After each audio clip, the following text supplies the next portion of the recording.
I'm going to talk about today is trend in the market that involves a lot of AI, as in a lot of things today about AI. Everywhere you go, you hear watching East African AIs, and people are kind of confused on what they want to do with AI, and they're not being well, kind of understood what they want to do with AI. But one of the key things that is important for AI is data like data. What I pay is what you get. So most of the things, even including generating AI, revolves around the fact that it is contextual and it makes sense for your organization, for your business, or for your immediate need.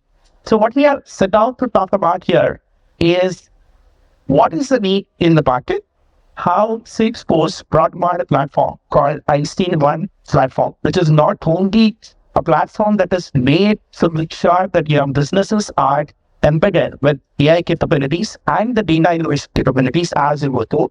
At the same time, we also do that with a lot of trust in play. That means that your data is yours. Everything that happens is in a safe environment that it can actually work.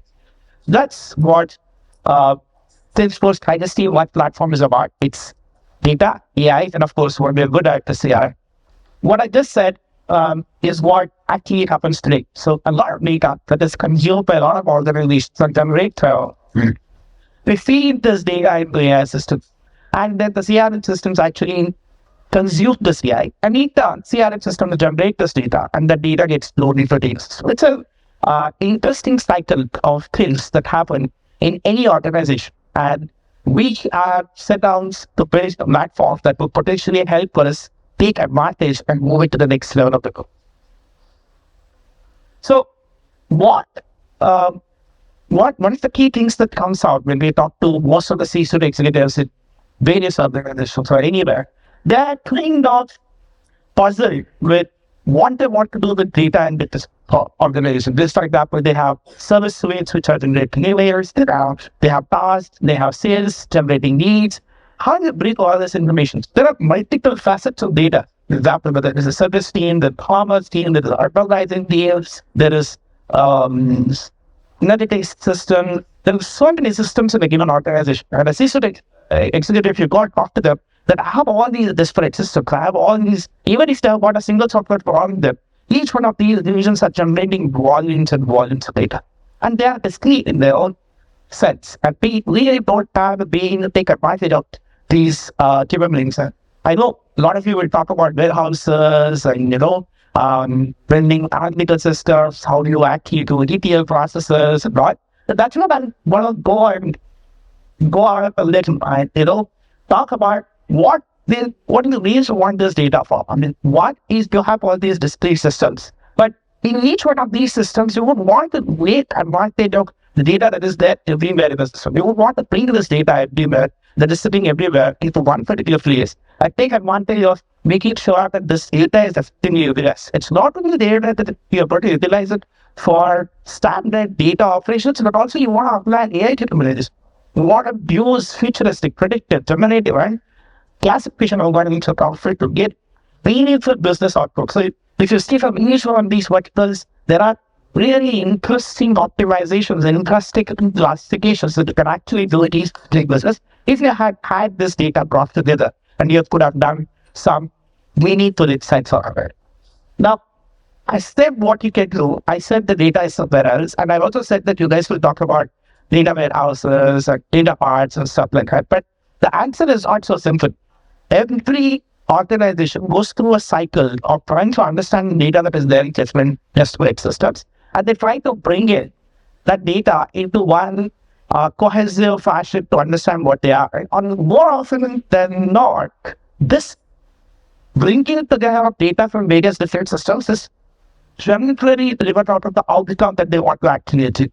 In most cases, they want to create a executive report. Sometimes they want to create a sales forecasting report. Some other cases, they want to do something else. And based on that, they do the entire process of data munching, do an aggregation, and bring it together. Right?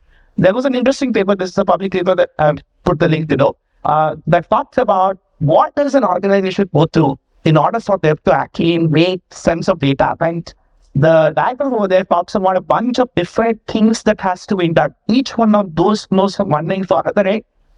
Has innumerable number of technologies that you need to learn, and one a complex amount of concepts that you have to adapt to make sure that you can maintain your life. So every one of these concepts has multiple technologies, and you need to construct each one of them painfully. And unless I think you go through this entire life cycle, you find it really hard to get value out of the data. And that's where the complexity of building this such a kind of a system is not only cheaper for any organization, it's highly ineffective because they're not able to reach their needs from one particular need to another need. They'll not be able to use the research. And that's the key problem. And that's where we set out about 4 years back with a simple thought process of building a CDB platform or data. We realized that the data problem is much bigger. We started building what we call as a data cloud. Now, what does data cloud mean? Data cloud is a fundamental ecosystem or an ecosystem that kind of cohesively brings all the complex things that I talked about in the previous slide in one platform that is with clicks, not with code. So you don't have to write a single line of code. We just have to drive out a few objects, and it looks as though it's a standard enterprise application that you're actually writing. But underneath all your Spark processing, all your ETL processing, all your handling of unification, queue generation, clustering, embedding, everything is taken care of just by clicks. And the fact that this data we have made it so versatile that we're able to bring a processed data, it was very easy for us to adapt and ground it for AI type of ecosystem. And there again, we innovated and said that, hey, customers, they need AI innovations, not from one vendor. They would probably want AI innovations from multiple vendors. So we went ahead and spoke about AI or adapting to generative AI or any one of these AI, either to no-code proport scenarios. No-code is, we have a simple campus. We have always had an Einstein campus. You have the entire data modeled out here very new, that all you have to do is drag it around in a structure model. It's so simple. For you to construct a data model, you don't really need data scientists to come and do this. You can actually turn the end-to-end data model generation on an Einstein campus. It's a low-code scenario. Pro-code is you have an advanced data science team, or to have existing models that you have purchased from somewhere, you posted them in your Vertex or SageMaker or any one of these complex systems. And you just want to take advantage of that particular model. You really don't invest in or in an existing OpenAI or generative AI models. We provide capabilities where you can actually directly interface in these systems that are actually building the data, actually building the model. The final one is the no-code solution. Salesforce in-house is a research system, and it brings a lot of rich, trusted models that are built within Salesforce based on business operations. And you can take advantage of them just by clicking that this is what the actual is. The fun of the thing is, data on one side is completely cohesive. One interesting fact that I also want to note is the data on this particular side of the system is not the data that is always brought in. Traditional AI, traditional data part systems, you perform hundreds of ETLs, and you actually bring that data into one particular store and you do a whole thing. But there are organizations out there who have invested heavily in software, invested heavily in Redshift, invested heavily in different ecosystems. And it is a nightmare to bring terabytes of data from one particular data warehouse into, just because I built a Einstein platform, you actually put all the data here. And it makes no sense. So Einstein platform is basically a virtualization layer on top. That means that you can actually see your Snowflake data without actually moving the data as though it's a virtual object in Salesforce. You can consume it for new applications. Yeah, it is one of it. We have a lot of other applications where Snowflake just Snowflake data or Redshift data or Databricks data or any of these data will actually represent as though they are Salesforce native objects, and we can perform all the operations that perform data for bricks possible. The reverse is also true. You have built ultimate number of resources to operate in Redshift and other places, and you just have Salesforce operating model and brought data in data cloud, and you want to make sure that those dashboards are enriched in Salesforce data. So we actually virtualize our data as well as standard objects in Snowflake, Redshift, and other things. So the data platform is so versatile that you can actually do two-way without zero copy applications, right? Zero ETL. You're actually not making any data. Everything is happening through the pipeline. And you also need enriched capabilities. I mean, if you want to take advantage of real-time capabilities that we have inside our data cloud, you want to ensure that you do streaming processing, you want to do change data capture ecosystem, We do hot caching of this data, as in point in time, real time, page-wise caching information is available for you to construct rich applications on top of hot page cloud. That's what is the power of Einstein platform, because the whole ecosystem, whether it is AI, whether it is CRM, or whether it is data cloud, is completely end-to-end metadata driven. That means you can build your IP on the metadata, transport as a VSC this metadata to multiple organizations, sell it, and make money out there, right? So that's the fun of Einstein platform. Going further, we recently had a new Gartner report, right, that was released and also for us to read for CD business scope. I think it's unheard of that in the first iteration of a Gartner report. I mean, most of people don't know what Gartner and Wilson Forrester is actually they choose through in order for you to put yourself on a quadrant like that. CP, because of data cloud in the CEP magic report, and we got announced as a leader, just plethora of like 4,000 questions, and we were clearly called out as a leader. And it was a very interesting journey. I mean, we learned a lot during what analysts are actually looking for, how they do competitive analysis. So it's a very interesting life cycle that we went to. Because it's like the magic quarter involved pretty for just to use about 2 months back. It's an amazing journey. Now with that, talking about the word and what Einstein platform does, this is developed for just for a get quickly into the layers of architecture and how the system looks underneath. The entire data cloud and the Einstein platform or the AI platform works on kind of like 20 substrate model, which we call as hypertext. Salesforce is not a virtual layer that would basically sit on top of any public cloud. It's a ecosystem of services that will make sure that we can go on each public cloud, whether it is AWS, whether it is Azure, or whether it is Alibaba, or any of these clouds.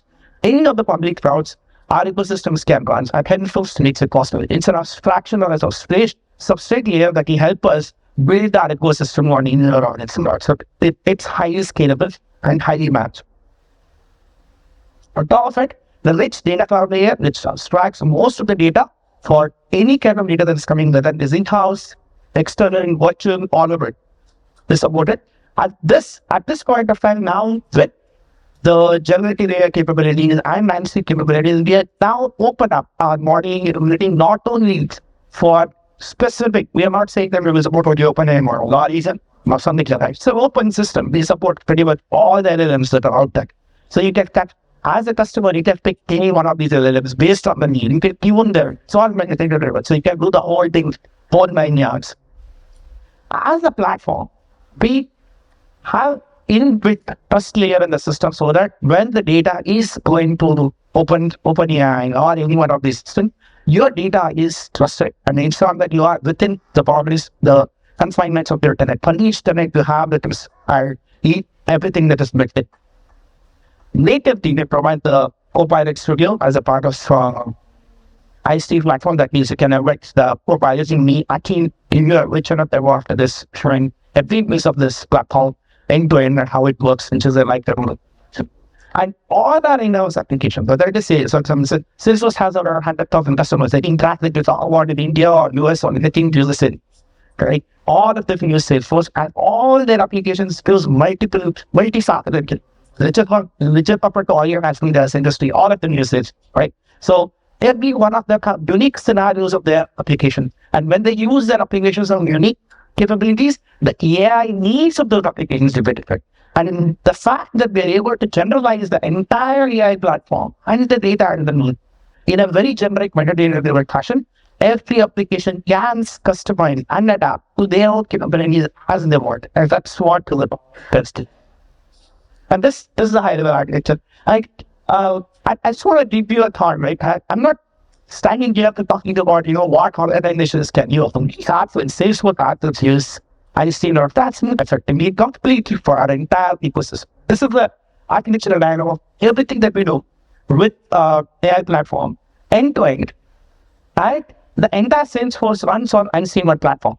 Just to give you a number, right? On a given day, we process about 2.5 billion records, about 80 new data streams coming in, about 100 million unique profiles are being targeted on a regular day. So that's the power of our platform and the scale at which it operates. So that's something that I want to give you a thought, and I want to hand over to Palani to talk, give you a quick dinner. And I intro the students with it shows CRM, data, AI, and West. So imagine I'm a customer home in India. And I'm in my CRM names, 7 steps old, and there is a kid. It seems that they have all of them closing it up. So I have no clue what to do about this. Should I initiate the action? So they set the email, will it check my system? What I can do, you can go and ask, hey, Einstein Copilot, can you tell me about this? And you go, no, what I can do, I can look for similar cases with the reception steps and see if I can replicate this in the way. So I'm going to ask the Copilot, get me similar cases with the field account version edition. Right? So what happens within the scenes always? You have a model and we have data which is sourced from various pieces. Right? All this coming into data, it is vectorized. Right? And then the Copilot is a because action can add as many steps as that you want. Imagine you have your own system. You can make Copilot to pop your system as well in right now. So what he did, based on this found that these are the top relevant cases that I can implement. Right? It's all talks about person in another. I can open this case and see what is the reservation step and see if I cannot make this. I saw this, but it's still not the faculty giving me what I wanted. So I'm posting they give me knowledge article, right? Article for now what is happening is why because prepare your plan until I use the knowledge article. In my company, we have written lots of knowledge article and published them at SharePoint. Now, this is an external system, but the CRM should be able to consume it via an AI, LLM, right? So how does it happen? It comes via data pool. So the SharePoint is connected to data pool, which reads all the bytes from SharePoint, indexes it, and then makes it automatic for the AI platform to be able to run the LLM query and fetch the data. So we'll wait for it and then do so, right? It has gotten all the clicks related to information. And I just need the link to the SharePoint file where I can open it and see. Now, imagine I'm a multi-ranked equal customer support, right? So I want to ask the same thing in German. And I have knowledge at fill in German for the same account position. Right? So I'm going to ask the same thing in German. They get me knowledge article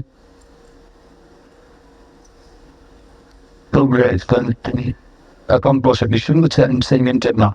Now, it's not only doing language-specific search, it is also doing a multi-language search. The results, you'll see that there is a French knowledge article that was done, it was uploaded to SharePoint, and will also come up. So it's really the model, right? Embedding model. It can understand different languages. So how did I set up all of this as a user of CRM or mentioning of platform? Clicks, not full. Not to everything. For bringing elements SharePoint, it's a bunch of clicks. To set up a create a bunch of clicks. To create the action for knowledge article, if you have a knowledge article, it's a bunch of clicks. To say that similar cases, it's a bunch of clicks. Right? So then seeing they would have got the details.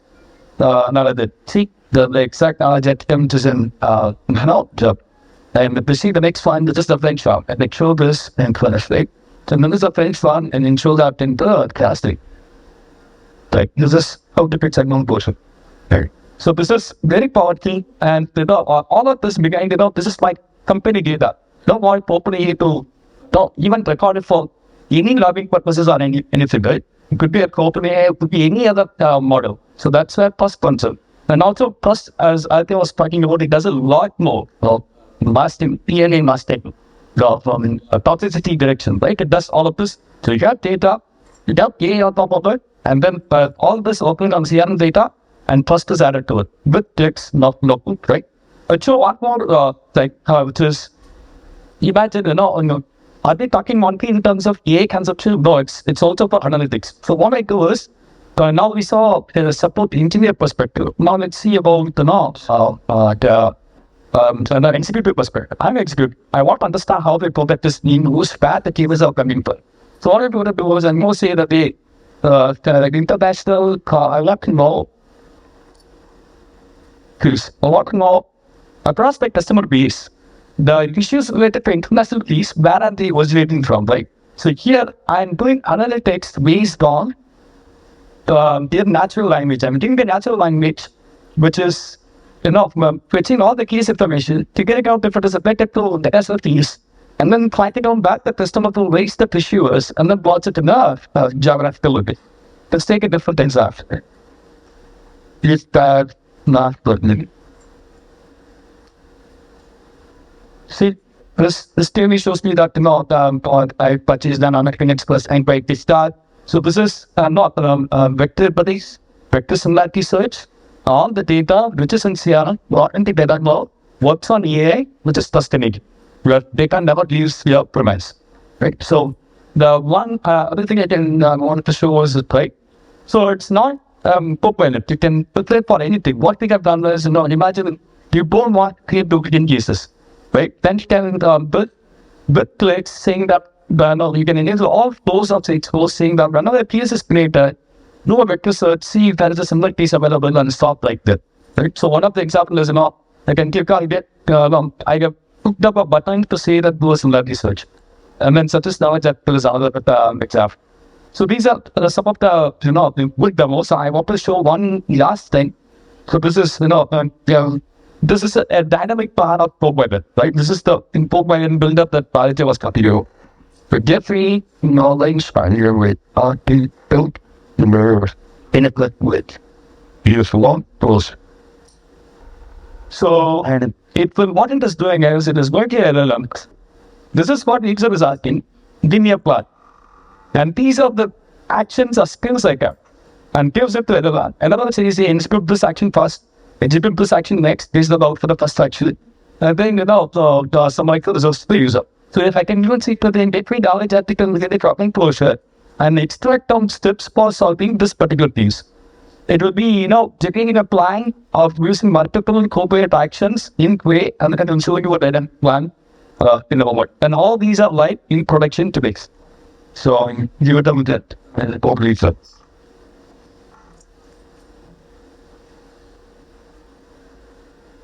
So when it comes up by while being based there, the whole set of the demonstrations that they're actually built. They're doing it from the unstructured data or things that we have treated every piece of data that was coming to data cloud. So far we have worked with transactional data, structured ecosystem.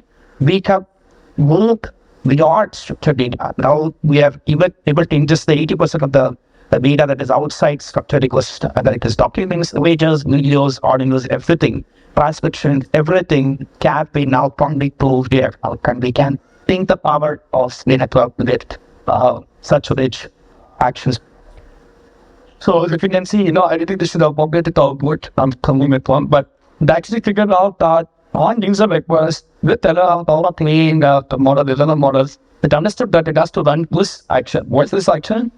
These are the different actions that are available. You can see summarize the record, query for records, post message to start. All these are, you can add as many actions that you want into your Copilot, in this Copilot, within the canvas of CR. That's the demo part that I put more visually. Right. So what I'm finally practical with the part is now that data cloud, AI, CRM, and the bus platform, the glue has integrated into the end-to-end experience that we can actually achieve for the apps. And you can get completely automated low-code capability that you can do end-to-end business scenarios with an intelligent questions and with Copilot actions. You can achieve all the business needs and also do things that were not possible before, or things that can be automated that you never thought of. That's the power of it. Thank you.